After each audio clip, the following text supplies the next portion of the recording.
우리 주일 아침에도 우리 주님을 사랑하고 주님을 예배하고자 하는 마음 가지고 주님 자리에 나오신 모든 성도님들을 주님의 이름으로 환영하고 축복합니다. 주님께서 이 시간 우리 예배를 기뻐 받아 주시옵고 큰 은혜로 한량없는 은혜로 함께하여 주실 것을 믿습니다.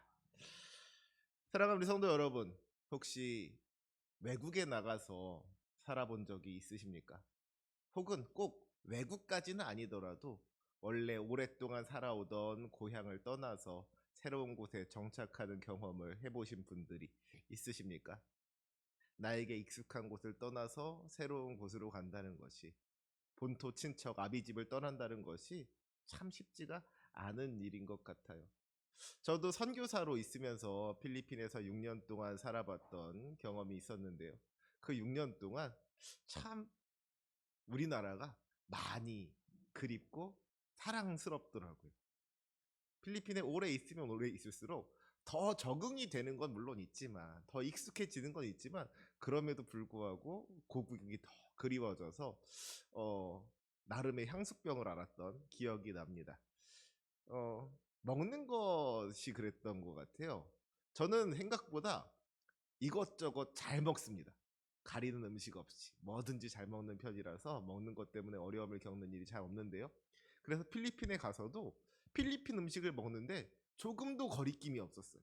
필리핀 음식들이 입에 너무 잘 맞아가지고서는 맨날 필리핀 음식 먹고, 필리핀에 가서 처음 한 1, 2년 동안은 굳이 뭐 김치 찾지도 않고 한국 음식 찾지도 않고 필리핀 식당 다니면서, 야, 필리핀엔 이런 음식도 있구나, 필리핀엔 저런 음식도 있구나, 정말 여러 가지 음식 맛보는 재미로 살았던 것 같습니다. 그런데요, 3년이 지나고 4년이 지나니까 필리핀 음식이 맛이 없어지는 거예요. 그래서 어쩌다가 사람들 만날 때 있으면은 비싼 한국 식당 가서 김치찌개 먹고 청국장 먹으면서 행복해했던 기억이 납니다. 그렇죠. 결국 우리가 외국에서 산다는 것, 남의 나라에서 산다는 것이 그렇게 쉽지가 않더라는 거예요. 그래서 하는 말이 있잖아요. 집 떠나면 고생인 거예요. 그렇죠. 집 떠나면 고생인 거예요. 집 떠나면 고생인 겁니다.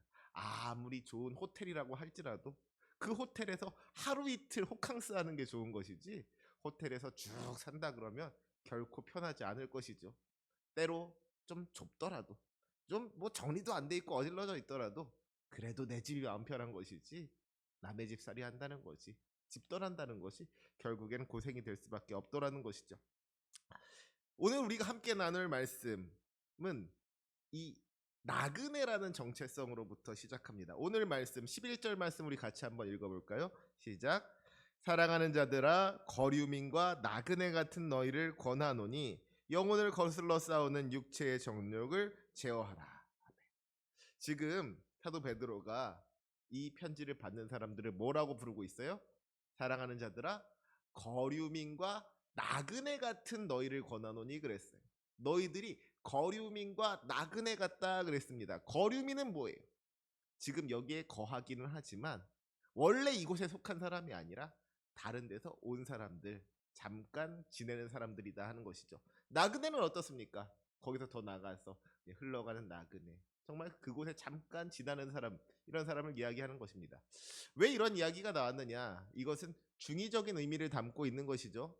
베드로전서 1장에서도 우리가 알 수 있듯이 베드로전서의 주된 어, 청자는, 주된 독자는 사도 베드로가 편지를 쓴 사람들은, 이 편지를 받는 사람들은 1차적으로 로마의 압제 속에서 믿음을 지키기 위해서 흩어진 성도들이었습니다. 여러 곳으로 흩어져서, 이스라엘을 떠나서 여러 곳으로 흩어져서 그곳에서 믿음을 지키며 살아가는 성도들이 이 편지의 첫 번째 독자였기 때문에, 그렇기 때문에 베드로는 너희들이 지금 고향을 떠나서 외국에서 거류민과 나그네로 살고 있구나 하는 이야기를 하고 있는 것이죠. 하지만 꼭 이것만을 이야기하는 것은 아니에요. 영적인 눈으로 바라볼 때 이 거류민과 나그네라는 것은 무슨 뜻입니까? 우리가 결국에는 이 땅을 살아가는 동안에도 이 세상에 속한 사람이 아니라 하나님 나라에 속한 사람이라는 것을 분명하게 이야기하고 있는 것입니다. 우리가 결국에는 어디로 왔다가 어디로 가는지 알 수 없는 나그네와 같은 인생을 살아간다 하는 것이죠. 우리가 이 땅을 살아간다고 해서 이 땅에 속한 사람들이 아니라 하나님께 속한 하늘나라 백성이라는 것을 베드로는 우리에게 일깨워 주고 있는 거예요. 우리는 결국 모두가 거류민과 나그네 같은 인생들이다 하는 것입니다. 그렇기 때문에 우리가 거류민과 나그네와 같은 삶을 살아간다 하는 것은요, 우리가 물론 이 땅을 살아가지만 이 땅에 우리의 모든 소망을 두고 살아갈 것이 아니라는 것이죠. 우리가 이 땅을 살아가는 동안에서도 하나님 나라의 백성으로서의 그 정체성을 잊지 말아야 한다는 거예요. 우리는 잠시 머무는 나그네와 같은 사람들입니다. 결국은 이곳을 떠나서 가야 할 우리의 목적지가 있는 거예요. 우리가 가야 할 본향이 있는 겁니다. 우리가 이 땅에 발을 붙이고 살아가는 동안에도 우리의 영적인 시민권은 저 하늘에 있다 하는 것이죠. 그래서 우리가 이 땅을 지나는 순례자들이고 우리의 영원한 본향이 하나님의 나라이다 하는 것을 우리가 늘 기억하며 살아가야 하는 줄로 믿습니다. 특별히 오늘 이 편지를 처음 받았던 초대교회 성도들의 상황은 쉽지가 않은 참 힘들고 어려운 상황이었습니다. 로마 제국의 박해 가운데에서 믿음을 지킨다는 것이 쉽지가 않았다는 것이죠. 왜? 외눈박이 나라에 가면 두눈박이가 이상한 사람이 된다라고 하잖아요. 이 세상이 너무나도 죄악으로 물들어 있다 보니까 특별히 로마가 지배하던 그 당시 로마 제국의 그 우상과 죄악으로 판치는 세상 가운데 살아가면서 이스라엘 사람들, 특별히 그리스도인들이 믿음을 지키고 살아간다는 것이, 하나님을 섬기며 살아간다는 것이, 예수 그리스도를 믿는 그 믿음으로 살아간다는 것이 너무나도 힘들고 어렵더라는 거예요. 사실 이것이 옳은 것인데, 하나님의 자녀로서 이것이 마땅한 일인데, 그 양심을 따라서 믿음을 따라서 살아가려고 하면은 세상 사람들이 오히려 이상한 사람이라고 손가락질하더라는 것이죠. 심지어는 그들을 핍박하고 박해하고 죽이기까지 하더라는 겁니다. 왜 그렇습니까? 그들의 충성이 달랐기 때문인 거예요. 당시 로마 제국 사람들은 황제를 섬겼지. 이스라엘 백성들은, 특별히 그리스도인들은 우리 구주 예수 그리스도를 섬겼기 때문에 우리도 그들을 이해할 수 없지만 그들 역시도 우리를 이해할 수가 없더라는 것이죠. 왜 황제 앞에 절하지 않느냐? 왜 우리가 믿는 신을 섬기지 않느냐고? 너희들은 왜 그렇게 사느냐고? 사람들이 손가락질할 때, 비난을 받고 조롱을 당할 때 정말 이스라엘 백성들, 특별히 그리스도인들의 그 고난들, 거류민과 나그네로 같이 살아가는 이들의 그 힘들고 고난 마음은 다른 어떤 말로도 표현할 수가 없었을 겁니다. 하지만 그럼에도 불구하고 믿음을 지키며 살아갈 때 세상에선 그들을 반역자로, 무신론자로, 정말로 너무나도 악한 사람들로 그렇게 생각을 했다는 것이죠. 하지만 그럼에도 불구하고 그 모든 상황 가운데에서 우리의 믿음을 지킬 힘은 오직 우리 구주 예수 그리스도로부터 나왔던 것인 줄로 믿습니다.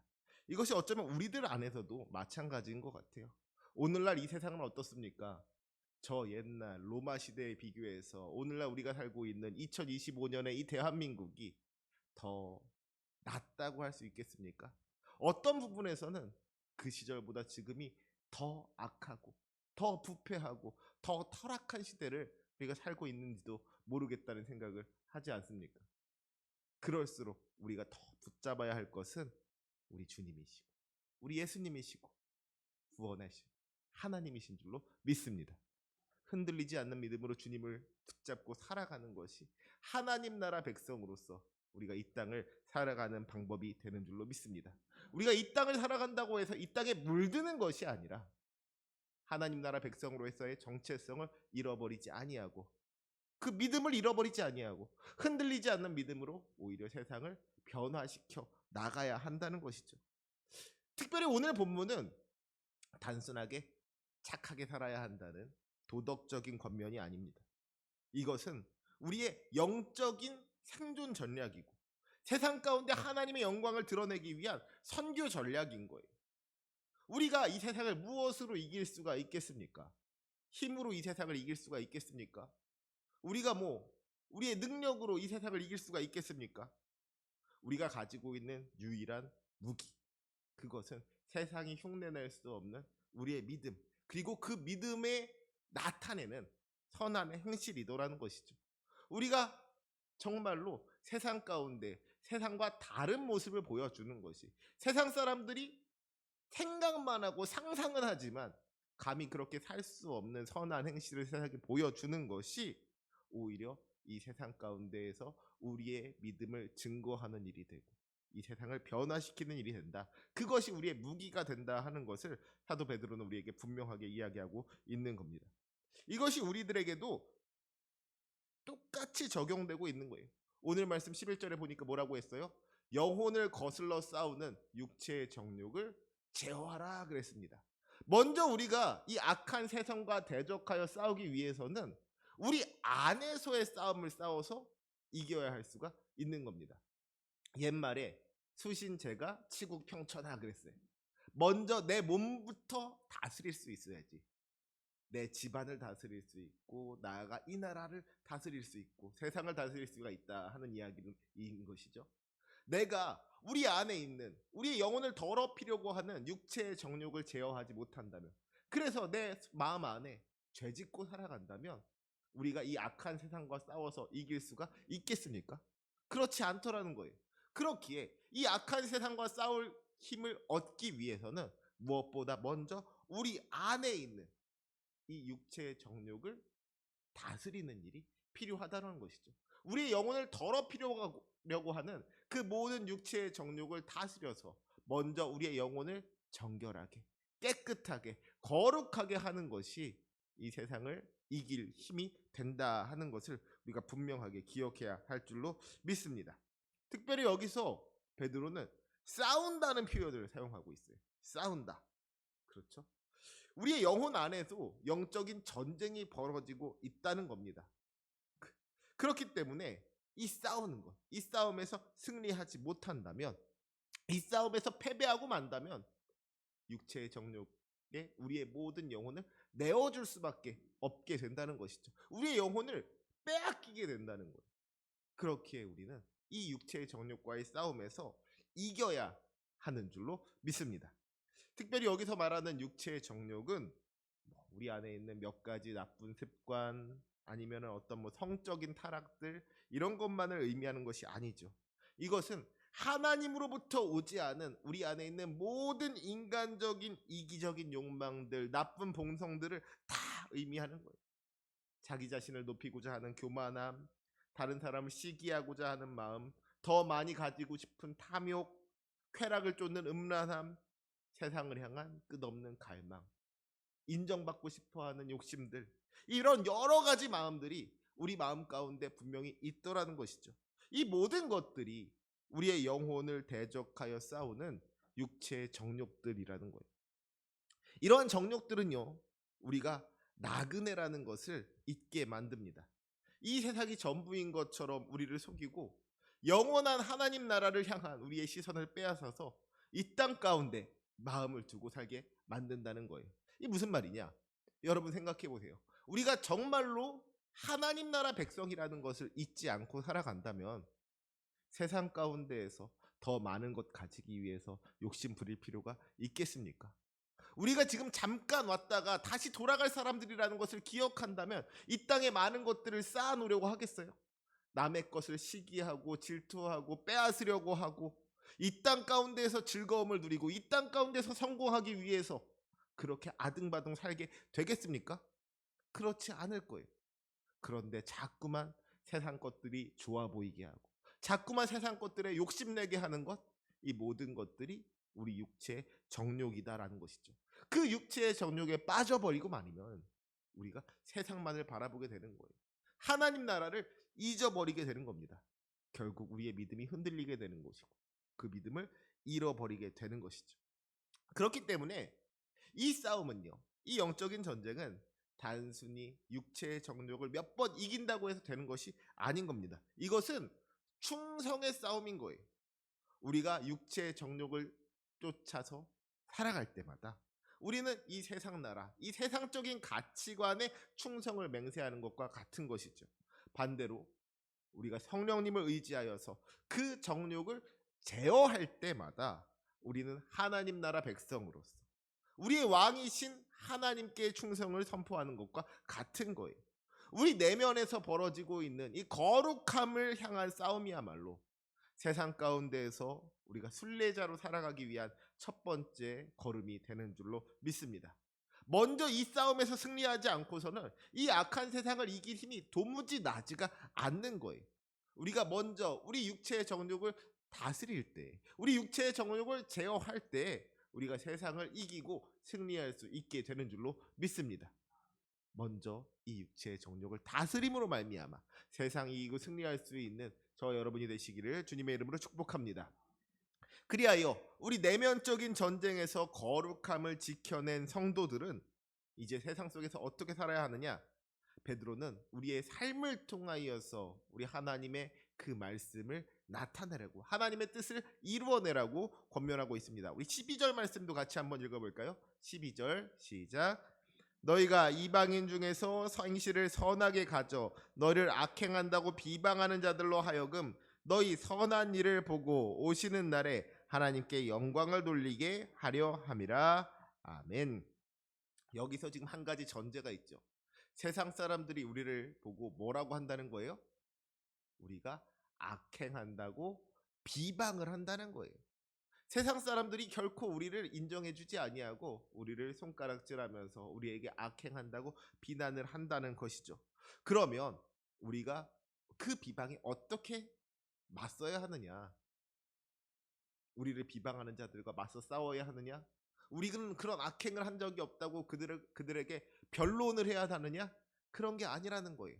우리가 그 이방인들 가운데에서도 행실을 선하게 가져서 우리의 그 선한 행실을 통하여서 그 우리를 비방하는 자들로 하여금 우리의 선한 일을 보고 더 이상 그들이 우리를 비방할 수 없도록 할 말이 없어지도록 만드는 것이 우리의 싸움이 된다 하는 거예요. 우리의 최종적인 목표는 하나님께 영광을 돌리는 것입니다. 오시는 날에 하나님께 영광을 돌리는 것이 우리의 목표가 되는 거예요. 그러면 그날이 오기까지 때로 오해를 받는 일이 있더라도, 때로 억울한 일이 있더라도 그 억울함 하나를 풀기 위해서 애쓰는 것이 아니라 모든 것 하나님께 영광 되기를 바라는 마음 가지고 그저 묵묵하게 선한 행실로 하나님의 영광을 나타내는 것, 그것이 우리들의 삶의 모습이 되어야 하는 줄로 믿습니다. 이러한 삶을 살았던 사람 한 사람을 소개하고자 합니다. 바로 바보 의사라는 별명으로 유명한 성산 장기려 박사님입니다. 이분은 젊은 시절 믿음을 가지고 하나님 앞에 이렇게 서원하셨다 그래요. 의사를 한 번도 못 보고 죽어가는 가난한 사람을 위해서 뒷산 바위돌처럼 항상 그 자리에 서 있는 의사가 되겠습니다. 이분이 그저 가난한 사람을 도와주기 위해서, 연약한 사람을 돕기 위해서 인간적인 선한 마음을 가지고 그 약속을 한 것이 아니라 믿음으로, 하나님을 믿는 믿음으로써 내가 맡겨진 사명을 감당하겠다고, 부르심을 따라서 헌신하겠다고 믿음으로 고백을 했다라는 거예요. 그래서 이분이 그 믿음을 따라서, 그 결단을 따라서 살아가는데, 가난한 농부가 병원비가 없어서 퇴원을 못하니까요, 몰래 병원 뒷문을 열어주고서는 도망치라고 했다 그래요. 영양실조에 걸린 환자가 있으니까 약 처방 대신에 닭 2마리 값을 처방전에 써주면서 자기의 월급 봉투를 쥐어주었다고 합니다. 그의 그런 선행은 개인적인 부분에만 머무르지 않았어요. 가난함 때문에 치료받지 못하는 사람이 없어야 한다는 생각을 가지고 1968년에 동료 의사들과 함께 건강할 때는 이웃을 돕고 병났을 때는 도움을 받자라는 구호를 가지고 우리나라 최초의 의료보험 조합인 청십자 의료보험 조합을 설립했고요. 이것이 발전되어서 우리나라 건강보험의 뿌리가 되었다고 합니다. 그 당시 최고의 간 수술 권위자였음에도 불구하고 이 장기려 박사님은 평생 동안 집 한 채 없이 병원 옥탑방에 살다가 이웃에게 모든 것을 넘겨주고서 하나님 나라에 돌아가셨다고 합니다. 그분이 살아가는 동안에 어떤 사람들은요, 그를 비난하고 비방했을 거예요. 저거 다 꿍꿍이가 있어서 저러는 거라고, 괜히 저러는 거 아닐 거라고. 처음에는 그의 행실을 의심하는 사람들도 분명히 있었을 겁니다. 또 어떤 사람들은 저 사람 저렇게 바보같이 산다고, 바보 의사라는 말이 별명이 될 만큼 그렇게 무시하는 사람들도 있었을 거예요. 하지만 처음에는 무시하는 말이었던 바보가 오히려 그 사람이 얼마나 하나님 뜻대로 순종하는 사람이었는지를 드러내는 별명으로 바뀌었다는 것이죠. 이 선한 행실이 쌓이고 쌓이다 보니까 처음에는 의심했던 사람들도, 처음에는 무시했던 사람들도 나중에는 그를 인정하지 않을 수가 없더라는 거예요. 그 삶이 계속해서 이어지니까 그 선한 행실이 결국은 비방하는 자들로 하여금 입을 다물 수밖에 없게 되더라는 것이죠.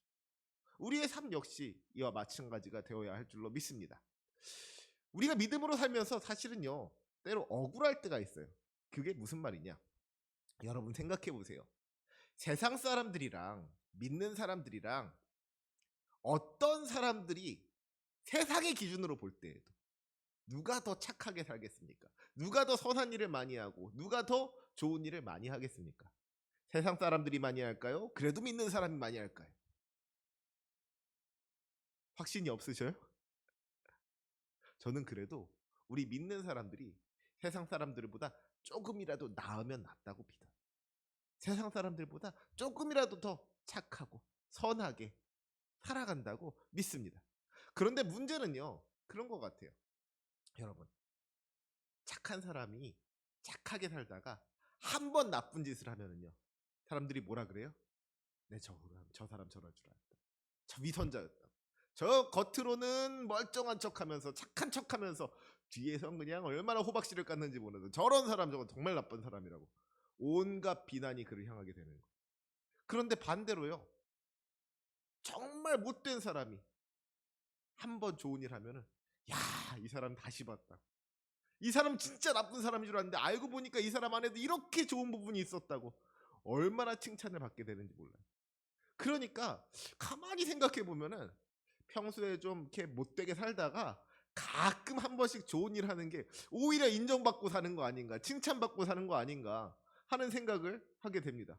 그렇잖아요. 늘 착하게 살면, 늘 남들 도와주고 살면 그게 뭐 당연한 걸로 여겨져서 다른 사람 도와줘도 고맙다는 소리 한 번도 못 듣게 되고요. 오히려 한 번 안 도와줬을 때, 야, 어쩜 네가 그럴 수 있냐고, 나 너한테 기대했는데 어쩌면 너 이렇게 나를 실망시키냐고, 오히려 듣지 않아도 될 원망을 듣게 된단 말이죠. 그러니 사실 얼마나 억울한 일입니까? 그런데 그럼에도 불구하고 그거 억울하다고 생각하지 말고, 그거 억울하다고 해서 평소에 악하게 살면 되는 것이 아니고, 오히려 끝까지 다른 사람들 실망시키지 않도록 끝까지 우리의 선한 행실을 지켜 나가는 것이 우리 믿는 자의 삶의 모습이 되어야 하는 줄로 믿습니다. 물론 억울할 수 있죠. 물론 억울할 수 있어요. 하지만 그럼에도 불구하고 우리 하나님은 아신다. 하나님은 내 마음 아신다. 세상 사람들은 아무도 내 마음 알아주지 않는다고 할지라도 우리 하나님은 내 마음 다 아신다 하는 그 마음 가지고 세상에서 인정받기를 바랍니다. 우리 하나님께 인정받기를 기대하면서 믿음으로 살아갈 수 있는 저와 여러분이 되시기를 주님의 이름으로 축복합니다. 이제 베드로는 오늘 우리에게 조금은 이해하기 어렵고 우리 마음에 도전을 주는 이야기를 합니다. 우리 13절과 14절 말씀 같이 한번 읽어볼까요? 시작.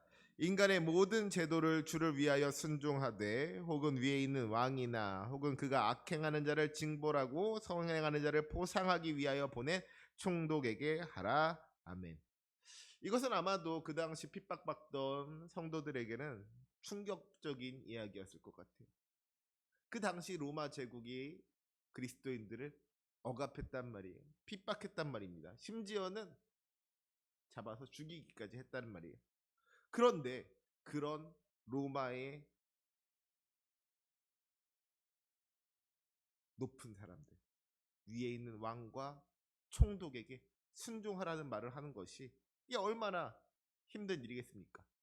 어쩌면 저 왕, 저 총독, 로마 제국의 왕과 총독 얼마나 나쁜 사람이냐고, 저 사람들 다 하나님께 벌 받을 거니까 걱정하지 말라고 오히려 그들에 대한 미워하는 말, 그들에 대해서 비방하는 말을 해야지 이 성도들의 마음이 어쩌면 풀릴지도 모르겠는데, 그런데 오히려 그들을 하나님께서 우리를 위해서 세우신 사람이라고 이야기하면서 그들에게 순종하라고 하는 말씀, 참 받아들이기 어려운 말씀일 수 있겠다 하는 생각을 해봅니다. 그런데 특별히 여기서 우리가 기억해야 할 것, 주님을 위해서 하라는 거예요. 13절 말씀이 뭐라고 했어요? 주를 위하여 순종하라 그랬습니다. 우리가 왕에게, 총독에게 순종하는 것이 정말로 왕을 인정해서가 아니라, 총독을 인정해서가 아니라 하나님을 믿고 의지하는 믿음 가지고 하나님께 순종하는 마음 가지고 살라 하는 것이죠. 우리의 순종은 왕이 완벽해서, 총독이 완벽해서, 이 세상의 제도가 완벽해서가 아닌 거예요. 그들이 하나님의 뜻을 온전히 행해서도 아닌 겁니다. 이 땅에 그 질서를 허락하신 하나님을 믿고 의지하기 때문에, 이 땅의 모든 섭리가 하나님의 뜻 안에 있음을 믿기 때문에 그 하나님의 권위에 순종하는 것이, 그것이 우리 세상 가운데서 순종하는 것이다 하는 것이죠. 인간 권력에 굴복하는 것이 아니라 하나님을 믿고 의지하는 그 믿음의 표현이 우리의 순종으로 나타나게 된다 하는 거예요. 그러면서 우리가 기억해야 할 것이 우리의 자유가 어떤 것인가 하는 이야기입니다. 우리 16절 말씀도 함께 읽겠습니다. 시작. 너희는 자유가 있으나 그 자유로 악을 가리는 데 쓰지 말고 오직 하나님의 종과 같이 하라. 우리는 자유인이지만 동시에 하나님의 종으로 살아야 한다는 거예요. 세상이 말하는 자유는 무엇으로부터의 자유입니다. 모든 억압과 구속으로부터 벗어나서 내 마음대로 살 수 있는 자유를 이야기한다는 것이죠. 하지만 성경이 말하는 자유는, 그리스도인의 자유는 무엇을 위한 자유인 거예요. 하나님을 위한 자유. 그 자유를 통하여서 하나님께 영광 돌리는 것, 우리가 기꺼이 자유롭게 하나님을 섬기고 하나님께 영광 돌리는 것, 그것이 성경에서 말하는 자유라는 것이죠. 우리는 죄와 사망의 법으로부터 해방되어서 이제 기쁨으로 하나님을 섬기고 이웃을 사랑하기 위해서 자유로워진 존재라는 거예요. 그렇기 때문에 내가 자유롭게 내 마음대로 나 하고 싶은 것 한다는 것이 아니라 내가 자유롭게 이웃을 섬기겠습니다. 내가 자유롭게 하나님을 섬기겠습니다. 이것이 우리의 자유가 되는 줄로 믿습니다. 물론 이러한 순종에는 한계가 있는 거예요. 17절 말씀은 우리에게 놀라운 질서를 보여줍니다. 하나님을 두려워하며 왕을 존대하라. 우리는 왕을 존대해야 하지만 왕을 두려워해서는 안 되는 거예요. 우리 두려움의 대상은 오직 한 분, 누구세요? 하나님이신 것이죠. 하나님을 두려워하며 경외하는 것과 왕을 존대하는 것은 그 차원이 다른 겁니다. 우리가 우리 하나님을 대할 때는 정말 두렵고 떨리는 마음으로 하나님 말씀에 전적으로 순종해야 하겠지만, 우리가 이 땅의 질서를 대할 때에는, 왕을 존대할 때에는 왕을 존중하고 존대하되, 그럼에도 불구하고 왕이 하나님의 말씀을 거역한다 할 때는 그것을 비판할 줄도 알아야 하는 것.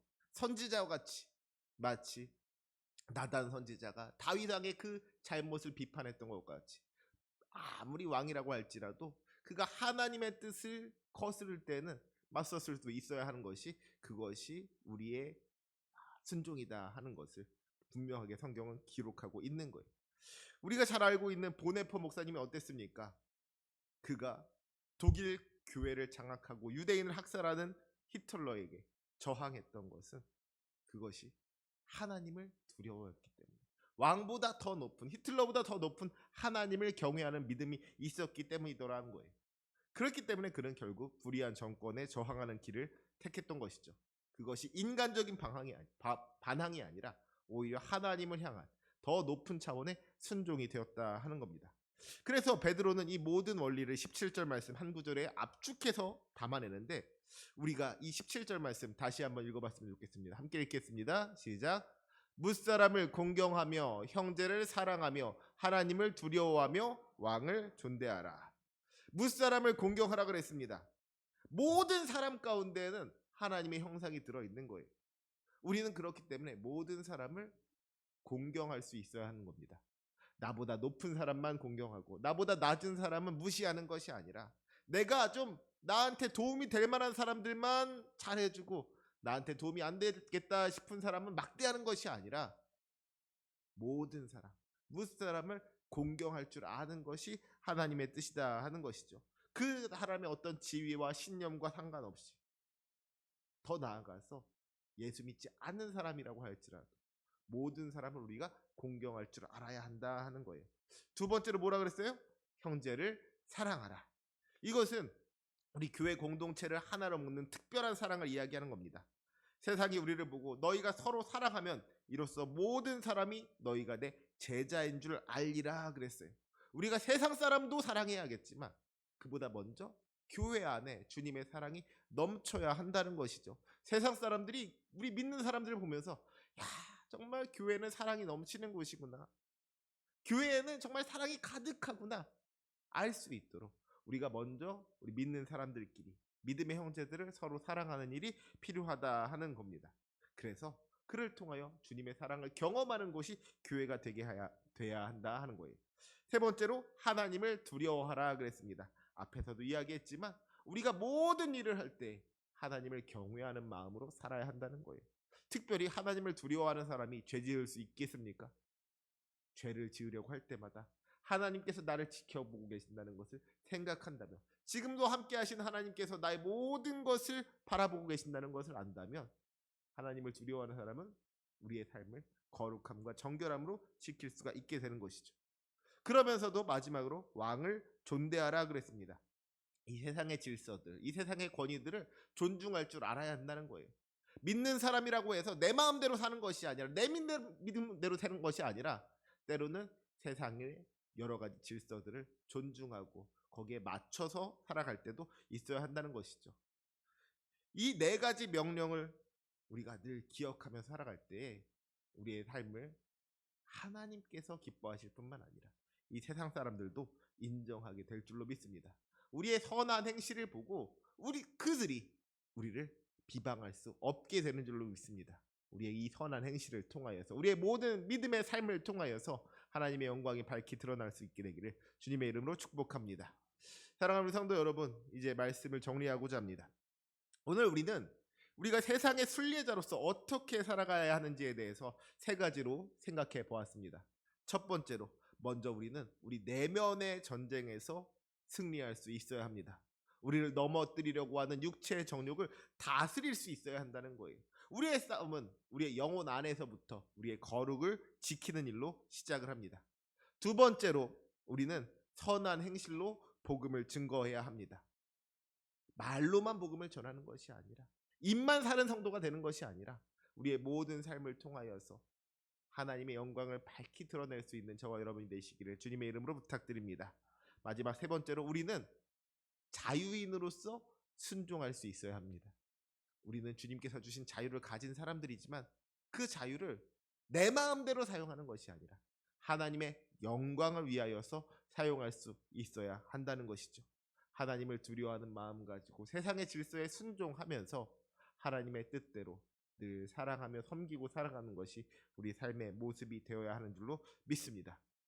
우리가 거류민과 나그네라는 것은요, 그렇기 때문에 이 땅을 살아가는 동안에 마음대로 대충 살아도 된다는 이야기가 아닌 거예요. 관광객들 보면 그렇잖아요. 관광객들은 다른 나라 가서는 여기는 나 아는 사람도 없다고 더 과감해지고 더 대충 살게 되는 경우들이 많이 있더라는 것이죠. 하지만 우리가 이 세상을 사는 거류민과 나그네라는 것이 우리가 이 땅을 사는 동안에 마음대로 살아야 한다는 것을 마음대로 살아도 된다는 것을 의미하는 것이 아니라는 거예요. 오히려 하나님 나라 백성으로서 이 땅 가운데 본을 보이는 삶을 살아야 하는 것이 우리들의 의무인 줄로 믿습니다.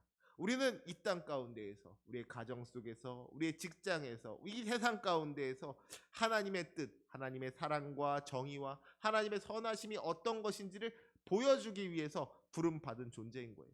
그래서 우리는 이 땅을 살아가는 동안에도 하나님의 뜻대로 하나님 나라 백성으로서 살아가야 하는 줄로 믿습니다.